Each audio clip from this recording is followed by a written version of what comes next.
ਅੱਛਾ ਉਹ ਨਾ ਗੱਲ ਇਸ ਤਰ੍ਹਾਂ ਭੱਟੀ ਸਾਹਿਬ ਜੀ ਮੈਂ ਇੱਕ ਗੱਲ ਕਰਨ ਲੱਗਾ ਜਿਹੜੀ ਤਕਰੀਬਨ ਸਾਡੀ ਤਿੰਨਾਂ ਦੀ ਹੈ। ਠੀਕ ਜਿਹੜੀ ਸਾਡੀ ਤਿੰਨਾਂ ਦੀ ਹੈ, ਇਹ ਕੋਈ ਇਲਾਕੇ ਤੇ ਮੁਲਕ ਤੇ ਜਾਂ ਇਸ ਤਰ੍ਹਾਂ ਨਹੀਂ। ਠੀਕ ਹੈ।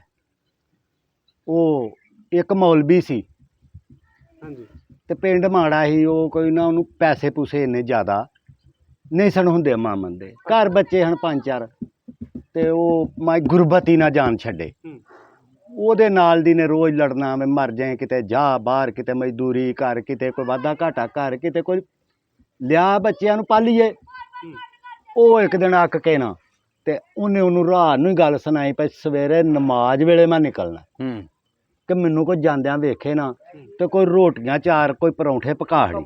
ਅੱਛਾ ਜੀ ਉਹਨੇ ਪਕਾਹੜੇ, ਉਹਨੇ ਉਹ ਬੱਦੇ ਪੌਣੇ ਚ ਪੱਲੇ ਹੂੰ ਪਿੱਛੇ ਪਾਏ।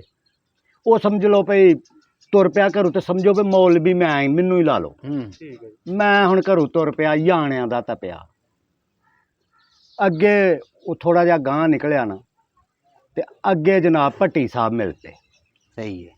ਗੱਲ ਹੈ ਭੱਟੀ ਸਾਹਿਬ ਮਿਲੇ ਤੇ ਉਹ ਆਂਦੇ ਨੇ ਬਈ ਮੌਲਵੀ ਸਾਹਿਬ ਇਹ ਕਿੱਧਰ ਅੱਜ ਸੁਬਾ ਸੁਬਾ। ਹਾਂਜੀ ਉਹਨੇ ਹਿਸਾਬ ਲਾਇਆ ਵੀ ਯਾਰ ਰੋਜ਼ੀ ਕਮਾਣ ਚੱਲਿਆ ਹਾਂ, ਪਹਿਲਾ ਹੀ ਬੰਦਾ ਮੱਥੇ ਲੱਗਿਆ ਤੇ ਹੁਣ ਮੈਂ ਝੂਠ ਨਹੀਂ ਬੋਲਣਾ। ਉਹ ਆਖਣ ਲੱਗਾ ਯਾਰ ਗੱਲ ਤੇ ਅਸਲ ਆ ਹਾਂਜੀ ਭਈ ਉਹ ਭਰਜਾਈ ਤੇਰੀ ਮੈਨੂੰ ਰੋਜ਼ ਗਾਲਾਂ ਕੱਢਦੀ ਹੈ, ਘਰ ਗੁਰਬਤ ਬੇਬਹਾਏ ਤੇ ਮੈਂ ਆਖਿਆ ਚਲੋ ਬਾਈ ਕਿਤੇ ਕੋਈ ਰੋਜ਼ੀ ਕਮਾਉਂਦੇ ਆ। ਸਹੀ ਹੈ। ਉਹਨੇ ਆਖਿਆ ਯਾਰਾ ਇਹ ਤਾਂ ਪਵਾੜਾ ਸਾਡੇ ਘਰ ਵੀ ਹੈ ਹੂੰ ਤੇ ਤੇਰੀ ਮਿਹਰਬਾਨੀ ਤੂੰ ਮੈਨੂੰ ਵੀ ਨਾਲ ਲੈ ਚੱਲ। ਵਾਹ। ਉਹ ਮੌਲਵੀ ਸਾਹਿਬ ਨੇ ਨਾ ਉਹਨੂੰ ਆਖਿਆ ਬਈ ਆ ਜਾ ਤੂੰ ਵੀ। ਭੱਟੀ ਸਾਹਿਬ ਨੂੰ ਆਖਿਆ ਭੱਟੀ ਸਾਹਿਬ ਆਓ ਜੀ, ਅਸੀਂ ਦੋ ਹੋ ਗਏ। ਅੱਗੇ ਜਦੋਂ ਦੋਵੇਂ ਜਣੇ ਟੁਰੇ ਥੋੜਾ ਤੇ ਅੱਗੇ ਜਨਾਬ ਚੌਧਰੀ ਸਾਹਿਬ ਮਿਲ ਗਏ।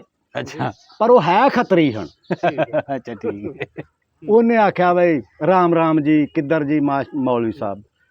ਉਹਨੇ ਆਖਿਆ ਬਈ ਝੂਠ ਇਹਦੇ ਨਾਲ ਹੀ ਨਹੀਂ ਮਾਰ। ਮੌਲਵੀ ਨੇ ਗੱਲ ਉਹਨੂੰ ਸੱਚੀ ਦੱਸੀ। ਉਹਨੇ ਆਖਿਆ ਬਈ ਯਾਰ ਮੌਲਵੀ ਇਹ ਪਵਾੜਾ ਤੇ ਸਾਡੇ ਘਰ ਵੀ ਹੈ, ਮੈਨੂੰ ਤੇ ਆਪ ਬੜੀਆਂ ਜੁੱਤੀਆਂ ਪੈਂਦੀਆਂ ਨੇ, ਘਰੋਂ ਹੀ ਆਣੇ ਭੁੱਖੇ ਤੇ ਯਾਰ ਤੁਹਾਡੀ ਮਿਹਰਬਾਨੀ ਤੁਸੀਂ ਮੈਨੂੰ ਵੀ ਨਾਲ ਲੈ ਚਲੋ। ਠੀਕ ਹੈ ਉਹ ਭੱਟੀ ਸਾਹਿਬ ਜਿਹੜੇ ਖਚਰੇ ਬੰਦੇ ਹਨ, ਇਹਨਾਂ ਆਖਿਆ ਮੌਲਵੀ ਨੂੰ ਇਹਨੂੰ ਨਾਲ ਲੈ ਲਈਏ, ਜਵਾਨ ਚੰਗਾ ਹੈ ਤਗੜਾ ਤੇ ਕਿਤੇ ਖੋਰੇ ਸਾਨੂੰ ਮੰਗਣਾ ਹੀ ਨਹੀਂ ਪੈਣਾ ਜਾਂ ਕੀ ਕਰਨਾ ਤੇ ਇਹਦੇ ਉੱਤੇ ਨਾ ਉਹ ਲੱਦਲਾਂ ਕਰਾਂਗੇ, ਮਤਲਬ ਕੋਈ ਤੋੜਾ ਛੋੜਾ ਚਕਾ ਲਿਆ। ਠੀਕ। ਉਹ ਖੱਤਰੀ ਨੂੰ ਵੀ ਨਾਲ ਲਿਆ, ਤਿੰਨੇ ਜਣੇ ਜੀ ਚਲੇ ਗਏ। ਅੱਗੇ ਗਏ ਤੇ ਜਿਵੇਂ ਹੁਣ ਇਹ ਪਿੰਡ ਲੁੱਟਰ ਆ ਗਿਆ, ਉੱਥੇ ਜਾਂਦੇ ਸ਼ਾਮ ਹੋ ਗਈ। ਉਹਨਾਂ ਹੁਣ ਮਸਜਿਦ ਦੇ ਪਹਿਲਾਂ ਲੋਕ ਮਸਜਿਦਾਂ 'ਚ ਹੀ ਠਹਿਰਦੇ ਹਨ। ਠੀਕ ਹੈ। ਠੀਕ ਹੈ ਉਹ ਜਨਾਬ ਮਸਜਿਦ 'ਚ ਚਲੇ ਗਏ, ਵਜ਼ੂ ਕੀਤਾ, ਸ਼ਾਮ ਦੀ ਨਮਾਜ਼ ਦਾ ਟਾਈਮ ਹੋਇਆ ਜੀ ਤੇ ਥੋੜ੍ਹੀ ਦੇਰ ਪਹਿਲਾਂ ਜੇ ਟਾਈਮ ਹੈ ਸੀ ਤੇ ਮੌਲਵੀ ਦੀ ਆਵਾਜ਼ ਚੰਗੀ। ਮੌਲਵੀ ਨੇ ਕੋਈ ਚਾਰ ਨਾਤਾਂ ਛਾਤਾਂ ਪੜ੍ਹੀਆਂ। ਉਹ ਵਾਹਵਾ ਨਮਾਜ਼ੀ ਆਏ ਬੰਦਿਆਂ ਆਖਿਆ ਬਈ ਅੱਜ ਕੋਈ ਨਵਾਂ ਬਾਈ ਮੌਲਵੀ। ਚਲੋ ਜਦੋਂ ਸਾਰਿਆਂ ਨੇ ਨਮਾਜ਼ ਪੜ੍ਹੀ, ਨਮਾਜ਼ ਤੋਂ ਫਾਰਗ ਹੋਏ ਤੇ ਮੌਲਵੀ ਸਾਹਿਬ ਨੇ ਆਖਿਆ ਬਈ ਅਸੀਂ ਯਾਰ ਆ 3 ਮੁਸਾਫਰ ਹਾਂ ਤੇ ਸਾਨੂੰ ਯਾਰ ਕੋਈ ਨਾ ਇਹ ਚਾਹੀਦੀ ਹੈ ਰੋਟੀ ਤੇ ਕੋਈ ਜੇ ਦੁੱਧ ਲੱਪ ਵੀ ਹੋ ਜਾਏ। ਠੀਕ ਹੈ। ਤੇ ਚਲੋ ਅਸੀਂ ਚਾਹ ਬਣਾ ਲਾਂਗੇ। ਉਹ ਸਾਰਾ ਪਿੰਡ ਹੀ ਹੁਣ ਜੱਟਾਂ ਦਾ। ਉਹ ਭੱਟੀ ਸਾਹਿਬ ਰੋਟੀ ਵੀ ਆਈ ਗਈ ਤੇ ਦੁੱਧ ਵੀ ਆਈ ਗਿਆ। ਠੀਕ ਹੈ ਉਹ ਦੁੱਧ ਕਾਫੀ ਹੋ ਗਿਆ। ਅੱਛਾ ਜੀ ਉਹ ਹੁਣ ਨਾਲ ਦੇ ਪੁੱਛਦੇ ਮੌਲਵੀ ਨੂੰ, ਯਾਨੀ ਕਿ ਮੈਨੂੰ ਹੀ ਪੁੱਛਦੇ ਨੇ ਤੇ ਮੌਲਵੀ ਸਾਹਿਬ ਇਹਦਾ ਕੀ ਕਰੀਏ। ਉਹਨੇ ਆਖਿਆ ਇੱਥੇ ਕੋਈ ਹੱਟੀ ਵੇਖੋ, ਉੱਥੋਂ ਕੋਈ 4 ਮੁੱਠਾਂ ਚੌਲ ਲਿਆਓ, ਕੋਈ 4 ਮੁੱਠਾਂ ਚੀਨੀ ਲਿਆਓ, ਇਹਦੀ ਖੀਰ ਪਕਾ ਲੈਂਦੇ ਆ। ਉਹਨਾਂ ਖਾਈ ਵੋਕੇ ਜੀ। ਤੇ ਉਹ ਹੁਣ ਜਿਹੜੀ ਸ਼ਾਮ ਦੀ ਰੋਟੀ ਉਹ ਤੇ ਜ਼ਿਮੀਂਦਾਰਾਂ ਦੇ ਘਰੋਂ ਆ ਗਈ ਸੀ, ਉਹ ਨਾ ਖਾ ਲਈ ਸੀ। ਕੁਛ ਜਿਹੜੇ ਮੌਲਵੀ ਹੁੰਦੇ ਨੇ ਬਨੀਤੇ ਵੀ ਹੁੰਦੇ ਨੇ, ਬੇਈਮਾਨ ਵੀ ਥੋੜੇ ਹੁੰਦੇ। ਹੁਣ ਇਹ ਗੱਲ ਤੇ ਭੈਣ ਮੇਰੇ ਤੇ ਹੀ ਆਉਂਦੀ ਪਹੁੰਚੋ। ਠੀਕ ਹੈ। ਹੁਣ ਬਣਨਾ ਪੈਣਾ। ਠੀਕ ਹੈ। ਅੱਛਾ ਉਹ ਜਨਾਬ ਮੌਲਵੀ ਨੇ ਹਿਸਾਬ ਲਾਇਆ ਵੀ ਖੀਰ ਚੰਗੀ ਪੱਕ ਗਈ ਹੈ ਤੇ ਕੋਈ ਐਸਾ ਤਰੀਕਾ ਕਰਾਂ ਵੀ ਇਹ ਖੀਰ ਸਾਰੀ ਮੈਂ ਖਾਵਾਂ। ਸਹੀ ਹੈ। ਉਹਨੇ ਆਖਿਆ ਠੀਕ ਹੋ ਗਿਆ। ਹੁਣ ਮੌਲਵੀ ਨੇ ਆਖਿਆ ਵੀ ਇਹ ਪਤੀਲਾ ਰੱਖੋ ਇੱਥੇ ਤੇ ਸੌਂ ਜਾਓ। ਸਾਰੀ ਟਾਈਮ ਉੱਠਾਂਗੇ ਤੇ ਜਨਾਬ ਠਰੀ ਖੀਰ ਦਾ ਬੜਾ ਮਜ਼ਾ ਹੁੰਦਾ ਤੇ ਸੁਬਾਹ ਖਾਵਾਂਗੇ। ਉਹਨਾਂ ਆਖਿਆ ਠੀਕ ਹੈ। ਹੁਣ ਉਹ ਜਦੋਂ ਤਿੰਨੋਂ ਹੀ ਸੌਂ ਗਏ ਨਾ ਤੇ ਭੱਟੀ ਸਾਹਿਬ ਨੇ ਸੋਚਿਆ ਭਈ ਯਾਰ ਅੱਬਲ ਤੇ ਖਾਬ ਕੋਈ, ਹਾਂ ਮੌਲਵੀ ਸਾਹਿਬ ਨੇ ਸ਼ਰਤ ਵੀ ਰੱਖ ਲਈ।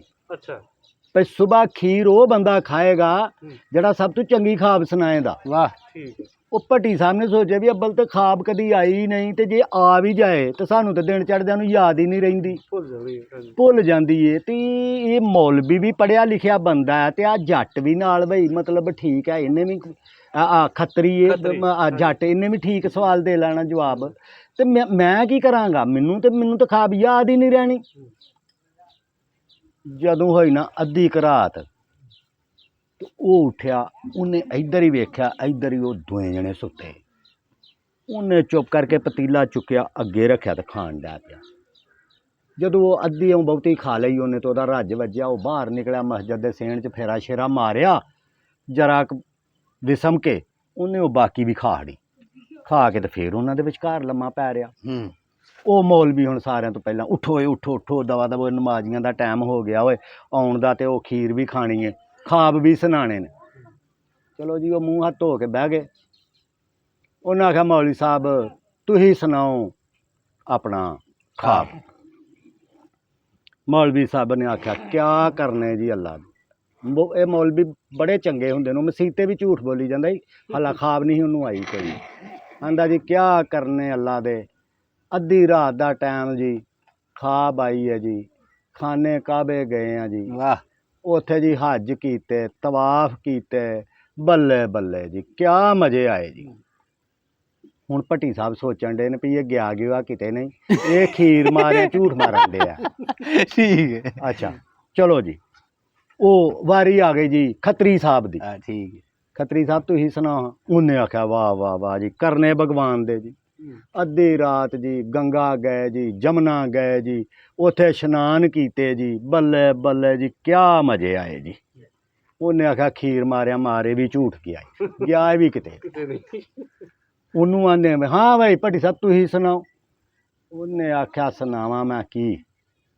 ਅੱਧੀ ਰਾਤ ਦਾ ਜੀ ਟਾਈਮ ਸੀ, ਤੇ 2 ਫਰਿਸ਼ਤੇ ਆਏ ਨੇ। ਇੱਕ ਮੌਲਵੀ ਸਾਹਿਬ ਤੁਹਾਡੇ ਵਰਗਾ ਸੀ, ਤੇ ਇੱਕ ਖੱਤਰੀ ਨੂੰ ਆਖਣਗਾ ਜੀ ਤੁਹਾਡੇ ਵਰਗਾ। ਉਹਨਾਂ ਮੈਨੂੰ ਇੰਜ ਫੜਿਆ ਬਾਹਾਂ ਤੂੰ, ਸਿੱਧਾ ਕਰਕੇ ਬਾਤਾ, ਤੇ ਪਤੀਲਾ ਮੇਰੇ ਅੱਗੇ ਰੱਖ ਦਿੱਤਾ। ਠੀਕ ਹੈ। ਉਹਨਾਂ ਆਖਿਆ ਖਾ ਖੀਰ। ਜੇ ਮੈਂ ਉਹ ਜੀ ਪਿਛਾਂ ਹਟਣ ਲੱਗਣਾ, ਉਹ ਮੈਨੂੰ ਮਾਰ ਦੇ ਭੁੱਤ ਦੇ। ਖਾ ਖੀਰ ਤੇ ਮੈਨੂੰ ਜੀ ਉਹਨਾਂ ਉਦੋਂ ਛੱਡਿਆ ਜਦੋਂ ਖੀਰ ਮੁੱਕ ਗਈ। ਠੀਕ। ਉਹ ਮੌਲਵੀ ਆਂਦਾ ਵਾਲਾ ਹੌਲਾ ਵਾਲਾ ਕੂਆ, ਉਹ ਤੂੰ ਸਾਨੂੰ ਜਗਾ ਲੈਂਦਾ। ਉਹ ਆਂਦਾ ਮੈਂ ਬੜਾ ਲੱਭਿਆ ਜੀ, ਤੁਸੀਂ ਉਸ ਟਾਈਮ ਮਦੀਨੇ ਹੋ, ਖਾਨਾ ਕਾਬਾ, ਇਹ ਗੰਗਾ ਜਮਨਾ ਸੀ, ਮੈਂ ਤੇ ਬੜਾ ਰੌਲਾ ਪਾਇਆ। ਤੇ ਮੇਰੇ ਉਹ ਭਾਈਓ ਆ ਜਿਹੜੇ ਜੇ ਨਾ ਅਸੀਂ 3 ਬੰਦੇ, ਸਾਡੀ ਤਾਂ ਕਹਾਣੀ ਆ ਜੇ, ਅਸੀਂ ਭੁੱਖੇ ਮਰਦੇ ਜਿੱਤੇ ਬਹਿੰਦੇ ਆ, ਵੀਡੀਓ ਬਣਾਉਣ ਡਾ ਪੈਂਦੇ ਆ ਤੇ ਚਾੜੀ ਜਾਂਦੇ ਆ, ਤੇ ਇਹ ਪਤਾ ਨਹੀਂ ਹੁਣ ਖੀਰ ਕਿੱਦਣ ਨਸੀਬਾਂ ਚ ਹੋਣਾ। ਅਸਲ ਗੱਲ ਹੈ ਵਧੀਆ ਜੀ। ਲਓ ਜੀ, ਖੀਰ ਵਾਲਾ ਵਕੀਲਾ ਜਿੱਦਣ ਆਇਆ ਨਾ ਭਾਈ, ਫਿਰ ਇਹ ਸ਼ਰਤ ਖਾਬ ਵਾਲੇ ਚਾਚੇ ਹੋਰੀ ਰੱਖਣਗੇ। ਬਿਲਕੁਲ ਠੀਕ ਹੈ। ਠੀਕ ਹੈ ਜੀ, ਬਹੁਤ ਸ਼ੁਕਰੀਆ।